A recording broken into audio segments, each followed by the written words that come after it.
Sleeping Beauty is so boring, it puts the main character to sleep for most of the story.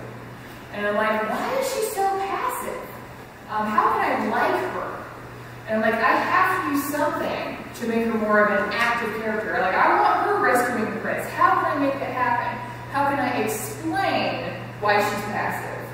And then how can I make her an active character by the end of it? And so one thing that I did to make her active is those fairy gifts that she has. Some of them kind of make her a superhero. Like, she has beauty and music and all that, but she also has fleets of feet. Which means that, for example, if someone's attacking her, she can dodge them very easily. So, if you have something that bugs you about the story, here's your chance to fix it. Have your say, set it right. Explain your motivations, and you mentioned Ella Enchanted. What is the reason in Ella Enchanted why Cinderella is so obedient? Because her fairy godmother was like the worst fairy godmother who always gives like horrible gifts.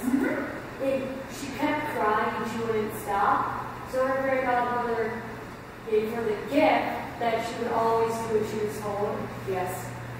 But then as she grew up, she always kept trying to find ways to fight it. Yes. And that makes her a much feistier and likable character. And funny, too. Wicked. One person? You see? Okay, so look at this one. What are Elphaba's motivations for being wicked? For doing what she does? Well, she wasn't really being wicked in the first place. She was just trying to help. And somehow, something always seemed to get messed up. Right, right. And specifically, do you remember what issue kind of turns her into becoming a criminal? The animals are losing their ability to speak. Yes, yeah. Animal rights, but the animals are essential to this, so it's even more extreme. What is the moral of this tale, and is there another possible moral? Is anyone willing to admit to being a Star Trek fan? Yes! Okay, so in Deep Space Nine, one of the Cardassians is the habitual liar. And so they keep telling him, you need to quit lying. And so they tell him the story of the boy who cried wolf.